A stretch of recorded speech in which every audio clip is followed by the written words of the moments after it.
acting all high and mighty over just the cost of studying in France. Do you enjoy blaming others that much? The amount I gave Nancy was $50,000. It's too significant amount to be dismissed as just. After treating it so carelessly and then defiantly yelling at me, I've had enough of such selfish talk. I'm done with a spiteful MIL like you. Don't you dare come to my daughter's wedding. Fine, gladly. After various arguments, I angrily hung up the phone, carried away by my emotions. Once the living room quieted down, I realized I might have been too impulsive. However, I couldn't let go until I made my eldest son, Adam's wife, Nancy, who lied and used her daughter to deceive me out of money, learn her lesson.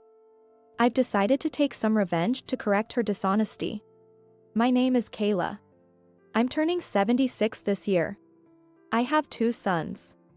Since Adam and Nancy have a daughter, Hannah, I couldn't help but adore her. Not wanting to be too interfering, I made sure not to skimp on the gifts for her celebrations. Looking forward to photos sent by Adam for events like first birthday and graduations became a joy. When Hannah was in college, Nancy approached me with a request. Hannah wanted to study in France, but they were struggling to afford it. Poor Hannah, it's heartbreaking she can't go despite her hard work at studying. As much as I'd like to help, I can't just provide such a large sum. Then, I'll cover it. How much do you need? Actually, about $50,000. $50,000. I was taken aback by the amount, but it seemed reasonable for a long-term study in France. Above all, I wanted to fulfill my dear granddaughter's wish. So, I withdrew $50,000 from my savings and handed it to Nancy. Nancy thanked me profusely, and I felt good about it, with no regrets. Trusting Nancy was my first mistake, as I would later come to realize. Eventually, I was told by my son Adam that Hannah's study in France was arranged. Adam mentioned it casually, without expressing any gratitude for the financial support. While I found it odd, I thought it might just be his way, especially since Nancy had shown plenty of gratitude. I received occasional updates from Hannah in France. She was telling me about her new friends and unique experiences, and I was enjoying looking at it. Yet, neither she nor anyone else mentioned the funding. I wondered if expecting gratitude was too much, but couldn't shake off the feeling something was off. I really appreciate your help with the cost for Hannah's study in France. Thank you so much. It's nothing. I've been getting emails from Hannah too. It's great she's enjoying herself. Emails from Hannah? What did she talk about? Just trivial stuff about what she's eating and such. Why do you ask? It was only Nancy who seemed overly thankful every time we met. Perhaps Nancy handled all the arrangements of Hannah's study in France and didn't discuss the financial details with them. I tried to convince myself of that to justify their lack of expressed gratitude. Maybe I was being presumptuous in wanting direct appreciation from them. With that thought, I tried to let go of the lingering dissatisfaction. The truth behind my unease became clear years later when I heard Hannah was graduating and planning her wedding. I learned about Hannah's wedding when I received her invitation. Finding the lovely message card in the post made me as happy as if it were my own celebration. I immediately called Hannah to convey my congratulations and share some lighthearted chat. It was during this conversation that I finally understood the source of my long-standing malaise. Hannah, I received your invitation, congratulations. Thank you, Grandma. Will you come to the wedding? Of course. It was during this casual, expected conversation that we stumbled upon the topic of her college days and her study in France. Hannah shared as many memories as she could recall, including her studies and what it was like at a foreign university. Those sound like wonderful memories. Just hearing about them makes me happy. It was amazing. It would have been perfect if I hadn't had to worry about money. Money? Yes. I had to take out a scholarship for the study in France. It was quite a hassle with all the conditions. I was puzzled by her words. I was certain I had given Nancy $50,000 for Hannah's study expenses in France. As I checked my bank statement, I confirmed this while finding Hannah's story strange. But Hannah insisted that she had arranged her own scholarship for the study abroad, after researching the requirements. There's no mistake. I have all the documents from when I took out the scholarship. It's strange. I had a discussion with Nancy and definitely gave her the money. We puzzled over it on the phone, but it seemed impossible to uncover the truth that way. Hannah said she would check with her mother and hung up. I was worried about what could have happened to such a large sum of money. But the truth that I learned from Nancy's call the next day shocked me. Oh, Nancy. Good timing. There's something I want to ask you. Please don't tell Hannah unnecessary things. Nancy snapped at me without a greeting, clearly very upset. Though I didn't want to suspect her, that the unnecessary things she referred to must have been about the money for study in France. Her tone made me certain she had done something with the $50,000 meant for Hannah. I confronted Nancy, raising my voice just as she had. What unnecessary things are you talking about? I thought I had given the money for Hannah's study in France. I've already thanked you so many times for that. But Hannah said she took out a scholarship. What did you do with the $50,000? As I pressed her for what she used the money for, Nancy's responses became evasive. After persistent questioning, she started making excuses that clearly sounded false. Like using it for Hannah's wedding or that they couldn't afford college tuition. I pushed her further, frustrated. If that was the case, you could have just told me honestly, and I would have helped. What I want to know is why you lied. Why does it matter now? Are you saying you want the money back after all this time? I just want to know why you felt the need to lie and take such a large sum of money. As I pressed on, Nancy raised her voice, trying to deflect the conversation. Her constant lying and evasiveness only fueled my irritation. Yet, as I relentlessly returned to the point, asking only for her reasons, she eventually snapped, yelling back at me. I was furious at her audacity to lie and take such a large sum of money and then act so brazenly. Acting all high and mighty over just the cost of studying in France. Do you enjoy blaming others that much? You're the one at fault here. Don't tell me you used it for yourself? You're so persistent. I'm done with a spiteful MIL like you. Don't come to my daughter's wedding. Fed up with her selfishness, I retorted, gladly, and hung up the phone. In the silence that followed, I wondered if I had been too impulsive. But I couldn't let Nancy get away with lying and using her daughter to scam money. I decided to take some form of revenge to correct her dishonesty. Though it pained me to tell Hannah I wouldn't attend her wedding after initially accepting. However, Nancy's actions were inexcusable, especially since it involved my dear granddaughter. Taking a deep breath, I emailed Hannah. I explaining my wish to give her the congratulatory gift directly due to my distrust of Nancy, and we agreed to meet in person. What? Grandma, you can't come to the wedding? I'm sorry, dear. There are some circumstances this time. But you never come to my celebrations, Grandma. What? I was taken aback by Hannah's words. I had always tried not to be too interfering as a grandmother and had often declined attending celebrations. Instead, I thought I had been supportive in terms of financial assistance. But upon reflection, I realized my concern about being too interfering began when I noticed Nancy's displeased expressions. I had been content with just pictures for Hannah's celebrations, but perhaps I had been unwittingly kept at a distance. The money I had given for those celebrations might not have been used for Hannah after all. This thought made my blood run cold. Listen, Hannah. I did actually give Nancy the money for your study in France. I heard about that from Mom. But she said she didn't receive it. So, I called Nancy to ask about it. I shared the details of my phone conversation with Nancy. How she evaded questions about the $50,000. And how she had lashed out at me. I was worried Hannah might not believe me, considering it was her mother involved. But Hannah lowered her gaze and muttered, I thought so, as if something clicked. Mom sometimes lies blatantly. She gets mad and yells back if I call her out on her obvious lies. Really? So, I believe what you're saying, Grandma. It's unforgivable to deceive someone for money. Hannah took my hand, saying, we should get back at her. I wanted Nancy to reflect on her actions, so Hannah's proposal was a welcome one.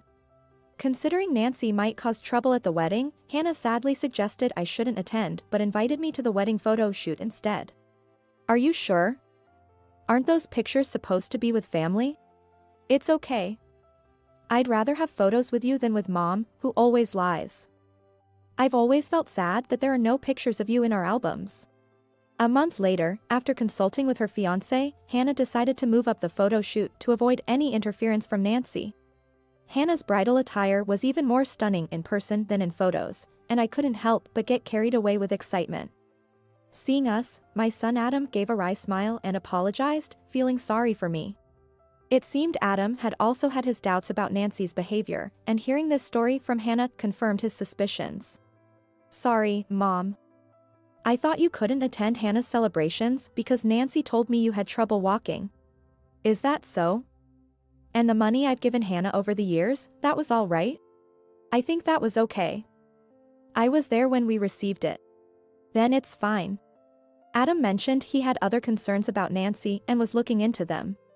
Both Hannah and Adam were growing increasingly distrustful of Nancy's actions, especially given the amount involved in this incident. While I was chatting with the two allies I had gained, Nancy called my cell phone again. She had found out about the photo shoot being moved up and was displeased, calling to scold me. What have you done? What are you talking about? I heard you've already done the wedding photo shoot. Why would you do that without me, her mother? Why would you think I did such a thing? It's obvious. You're just spiteful because you can't attend the wedding. Nancy said triumphantly. I sighed softly before explaining the truth to Nancy. About that the change in the photo shoot schedule was Hannah and Adam's idea. Realizing I had shared the truth with them, Nancy was taken aback and fell silent. But soon she reverted to her defiant tone and started yelling at me again. Hannah and Adam, who had been listening in, grimaced and shook their heads. You must have said something about supposedly giving Hannah the money, right? She wouldn't believe it without proof. No, she believed me, and that's why we could have the photo shoot without you. Why would Hannah trust you over me, her own mother? It's probably because of your actions over time. Or would you like me to put her on the phone instead? When I asked this, Nancy responded with a loud ha! Hannah, who had been listening with a frown, took the phone from me. Mom? Hannah. How could you not invite me, your own mother, to such an important photo shoot? What were you thinking? Mom, you haven't even apologized to Grandma. Well, you haven't apologized to me either. What about the wedding photos without me, your mother, in them? Unable to bear Nancy's shouting, Adam took the phone from Hannah. They spoke a bit away from us, but it seemed the conversation didn't go well, as Adam hung up and quietly shook his head. I didn't think communication could break down this much. It's okay, Dad. I'm going to get back at Mom. You mentioned that before, but what will you do?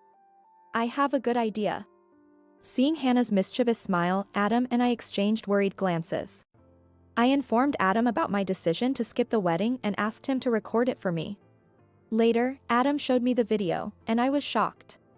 It featured Hannah reading a letter of thanks directed at her mother.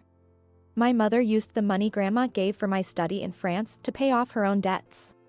As the video captured the murmuring of the crowd, Hannah's voice clearly relayed how the money I had given for her study in France was misused by Nancy.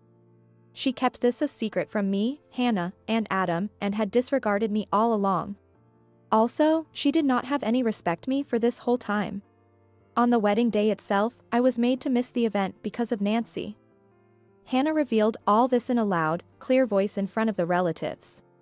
During the event, there were moments when a figure resembling Nancy was seen causing a commotion and raising her voice in protest. Don't lie.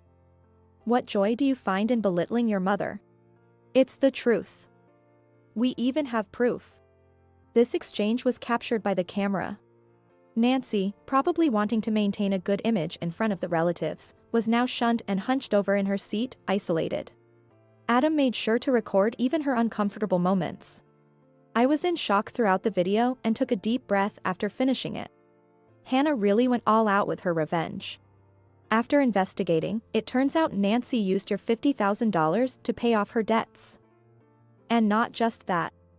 She freely squandered money on trips and shopping. That's terrible. But the amount seems too large for just that, doesn't it? It's just the tip of the iceberg. It seems she has been borrowing money under false pretenses from various places. Adam's words left me speechless. It's not surprising that someone who could so easily lie to her family could do the same to others, but the extent was appalling. Adam decided to file for divorce, citing Nancy's bad habits.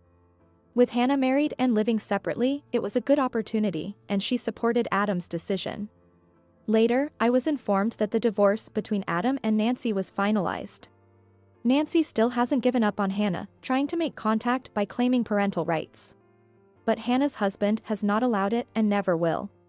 I wouldn't want my children to meet a grandmother who lies like her, Hannah said, and moved far away to avoid Nancy. She keeps in touch with me via email as usual. Her husband is a good person, and we've become close as families since the incident at the wedding photo shoot. Nancy called me once. The content of the call was, ever since she got married and left the house, I can't get in touch with Hannah at all. Let me see my daughter. Say that everything you said was a lie. Of course, I politely declined and have since cut off contact with Nancy. Interestingly, $50,000 I had given for Hannah was thoroughly scrutinized during the divorce proceedings between Adam and Nancy, and it was returned. Her relatives are also aware of her misdeeds at the wedding, and now, it seems she doesn't have anyone on her side. She is reportedly working tirelessly, day and night, to pay off the alimony. Hannah, let me know first when you have children. I'm looking forward to it. Of course, Grandma. I'll always keep you updated. Hannah remains upbeat, and our relationship has grown even stronger. We're making plans for a family trip to create new memories, making up for the times we couldn't be together during celebrations. Have you moved out yet? Said the eldest son's wife, Mary, smirking. I, who was treated like a criminal and kicked out of the house, couldn't help but smirk inwardly at her. My name is Maria. I turned 60 this year. I've been a workaholic all my life, but in 5 years, I'll be retiring from my job. I have 2 sons. I used to live with one of them, my eldest son, Jason. After my husband passed away early, Jason, who lived alone, worried about me and invited me to live with him. After a while, he got married. His partner, named Mary, was a colleague he met at work. At that time, I suggested to him that I should move out, but he said it was fine for us to live together. So, I didn't leave Jason's house and continued to live as before. Of course, I thought Mary had happily accepted me living with them. A few months after Jason got married, the true nature of my daughter-in-law, Mary, began to show. She was supposed to be working, but suddenly quit her job. Jason was surprised at the time, but she brushed it off by saying, "We might have a child, right?" I thought it was fine if he was okay with it. However, instead of dedicating herself to household chores after quitting her job, she did nothing of the sort. All the cleaning and laundry were dumped on me. Most of Jason's meals were just pre-packaged side dishes transferred from the pack to the plate. I tried to speak up once, but my concerns were not welcomed. Rather, it seemed to have caused resentment, and I was accused of bullying the daughter-in-law. With such accusations, I was left with no recourse. It's their marriage, so I thought to leave them be, but I couldn't just ignore it when all the troublesome tasks were thrown my way. My work will soon end, and I'll receive my retirement benefits. Having worked decently, I expect to receive a decent amount. With that money, I could afford to rent a place and live on my own. I feel bad for Jason, who invited me out of concern, but I couldn't stand being nice in front of such a daughter-in-law anymore. Since then, I've been searching for a place to live while working. One day, Mary approached me with a smirk. "Do you have money, Maria? Why do you ask that all of a sudden? You've been looking for properties lately, right?" said Mary. Wondering what she was plotting, she suddenly grabbed my hand and started pleading. "If you have money, could you lend me some?" What? I was surprised by her request. When I said that she should be receiving living expenses from Jason, she began to cry exaggeratedly. "It's not enough. I receive living expenses from his salary, but he seems to be spending it on gambling and alcohol. And the money for me is getting less and less." What? I was shocked. Jason was always so serious and stiff. Gambling and alcohol. It seemed impossible, but as Mary sobbed and sniffled, she tried to garner my sympathy. Even so. It's terrible. Won't you take my side, Maria? There are only enemies in this house for me. I want to go back to my parents' house. But I don't even have the money to go back. My phone also has been taken away. I couldn't believe Jason would do such a thing, but as she said, she didn't have the phone she had shown me before. Shocked to learn this new side of my son, I was taken aback. How much are you short? Jason only gives me $100 a month for living expenses. What? Maria, could you give me $400 for living expenses? I was puzzled by her statement. That's not enough money to live on. What is my son hiding? As I suspected, Mary quickly began to prepare to leave the house after receiving $400. Suddenly, where are you going? I have to hide it. If this gets out, I'll be back late, she said and left for somewhere. I thought it was flashy for going to hide something, but since Mary always liked flashy clothes, I didn't feel anything was amiss at the time. After Jason came home, I immediately confronted him with what I heard from his wife. What's going on? Jason's face turned red, and he bitterly spat out, "That woman. Mom, she tricked you." What? Since we got married, her spending has been out of control. That's why I took over managing the money. If I gave her $1,000 a month for living expenses, she'd spend it all in less than half a month. She kept saying it wasn't enough and demanded my bankbook or credit card. Jason said with anger in his voice. I couldn't believe he was lying given his serious demeanor. I took away her cell phone because she was cheating. When I asked her to show me the contents, there was clear evidence. She was spending my salary on another man. I was shocked by Jason's words. I couldn't believe such problems were occurring between the two of them, who had only recently married. I thought it was best not to get too involved, so I knew nothing about this. The money you lent her is probably already gone. You must never lend her money again. I could only nod strongly at his words. After hearing from Jason, my distrust of Mary grew even more. Since then, she has asked me for money several times, but I've evaded and dodged her requests. Gradually, her mood worsened, and she began to lash out at me. It's because you're here that he won't give me any salary. We can't afford to support you. If you leave, we'd have more room in our budget. You understand, right? Every time we passed each other, she made me her enemy and complained. Why do I have to endure so much? Your mother is always at home, either on the computer or watching TV. I saw her yelling at Jason like that. He kept trying to calm her down, but she wouldn't listen in her anger. I felt increasingly uncomfortable in this house and recently started using cafes as my place to use the computer. I wanted to escape from her even for a little while. Then one day, she called me out. Maria, won't you move out? Why? To be honest, our household finances are tight. We don't have the money to support you. You're not retired yet and you have a job, right? Though you spend your days wandering and just staring at the computer, I'm not sure if that counts as work. She said, snickering. I'm saying I want you to stop leeching off my husband. I was so shocked by her words that I couldn't speak. I've never taken living expenses from Jason. I live a frugal life and don't waste money. I'm not being supported by Jason. Do you even know my job? I don't care. But it must be some low-paying job since you're always at home on the computer. Mary laughed. Angered by her attitude, I raised my voice, don't be ridiculous. I serve as a financial advisor in a company. Simply put, I'm a certified public accountant. That's why I'm always on the computer at home. I can't believe it. How can someone your age have such a role? Are you even sure you can use a computer? Say whatever you want. I couldn't stand her terrible attitude any longer, and finally, I said, enough. I'm leaving. But wait a bit. I'll leave as soon as I find a place. Don't forget what you said, okay? Please leave as soon as possible. She said, laughing triumphantly. As I watched her, I came up with a plan. I wanted to get back at this infuriating daughter-in-law. I told Jason about my plan to leave. At that time, I made a proposal to him. After thinking it over, he agreed to consider my proposal since he had been thinking about it for some time. To execute my plan alone, I made sure to inform Mary in advance. I'll take all my things with me when I leave.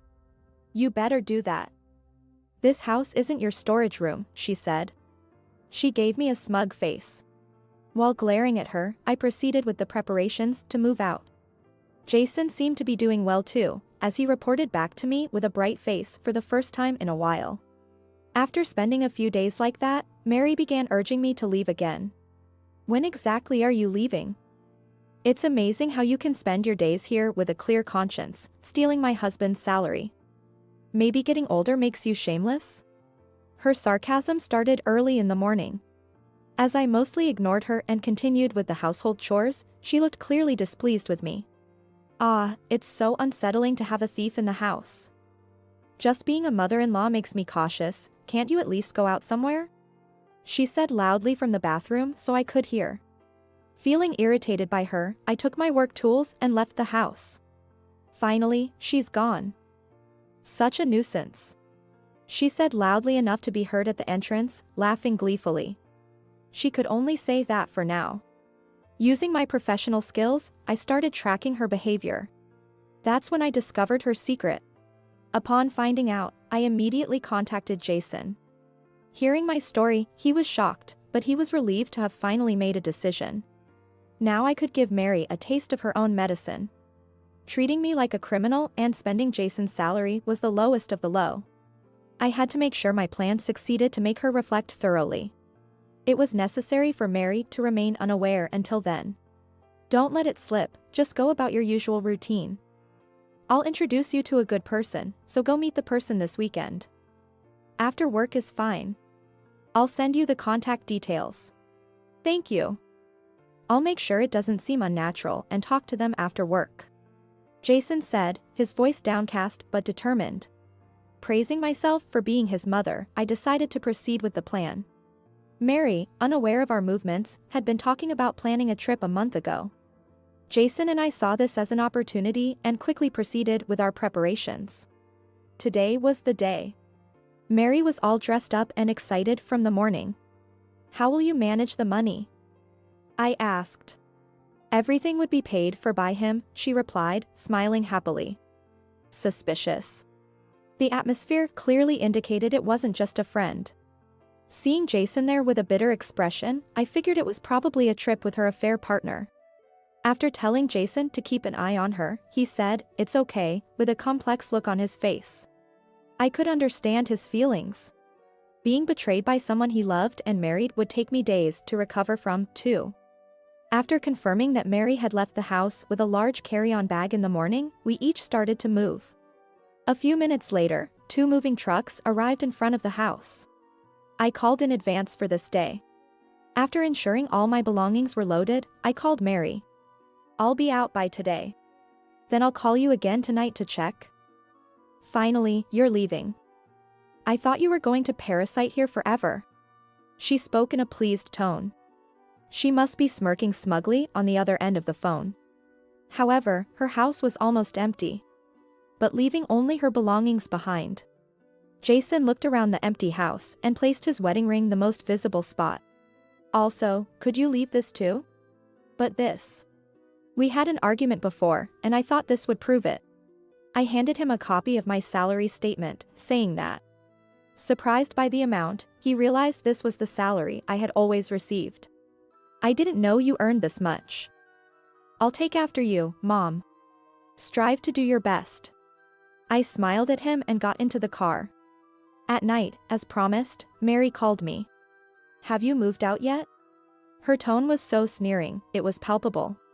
It was utterly distasteful. Yet, knowing I would never have to see her face again felt refreshing. I gave her a brief reply, and she quickly hung up. I called Jason. Did everything go well? Have you properly explained to your workplace, in-laws, relatives, and siblings? Yeah, I had plenty of time, so I managed to explain everything to everyone. Did your move go smoothly? Yes, I found a lovely place. When everything settles down, come visit me. Of course. I'll bring my brother along too. Jason sounded relieved and brighter than before. I felt relieved at his change and decided to wait for Mary's next move. A few days later, I received a frantic call. Recognizing the number and name, I knew it was her.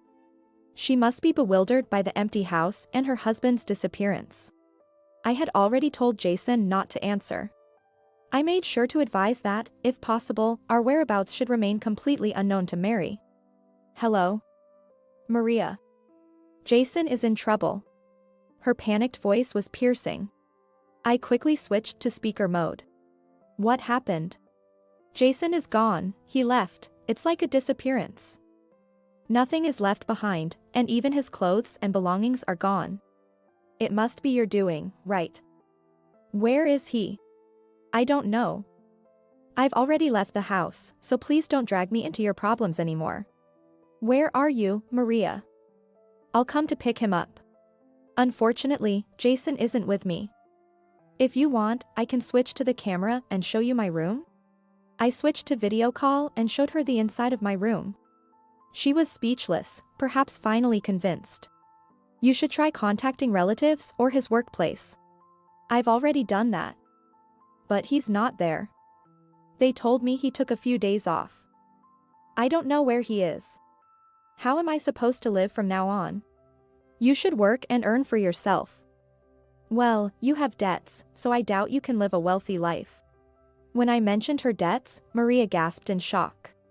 How do you know about that? Did you think I wouldn't find out? I did a little digging into your affairs. It seems you've been taking money out of my son's salary to pay off your debts, right? And on top of that, you're still financially supporting your lover despite everything. I suppose the trip was with your lover, wasn't it? Jason knew about it. And that's why he left to cool off. He'll contact you eventually. Hearing this, Mary was shocked into silence, unable to respond for a while. Finally, when she spoke again, she attempted to sweet-talk me. By the way, I saw your salary statement. You earn so much? I didn't know and said some rude things. I want to apologize. Can you tell me where you live? I want to apologize in person. I don't need it. You're probably just saying that to borrow money, aren't you? I won't fall for your lies anymore. No, that's not it. I really am in trouble, and I was hoping for a little help, but, for now, I just want to apologize. Why don't you stop the charade?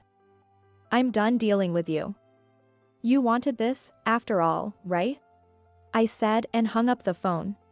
And immediately contacted Jason. He mentioned he would call her the next day to confront her.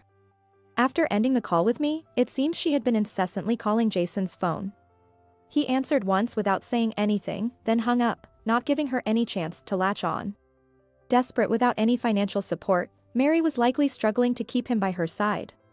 Not knowing what kind of person her lover was, but not being able to rely on him indicates his worth. Jason, unaware of her debts until I informed him, no longer had to worry about being burdened by them. Finally, we were free from the trouble. I stood tall, looking around my new home while dedicating myself to work. A few days later, Jason called her to demand a divorce. She clung to him, but he decisively rejected her with a simple, "I won't forgive you." Returning to his job, Jason expressed his gratitude to his bosses and colleagues with sweets for their support. It was my suggestion to help him disappear from her radar. Anticipating she would inquire about his whereabouts, I had also prepared by reaching out to our extended family and in-laws. As a result, she was cornered from all sides.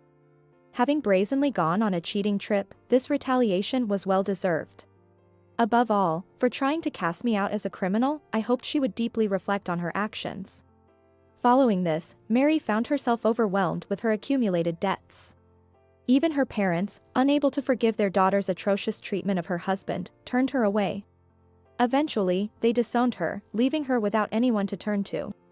Furthermore, her lover abandoned her upon realizing she was out of money, revealing his true colors as well. Now, at 65 and having retired, I'm living a comfortable life with more retirement funds than expected.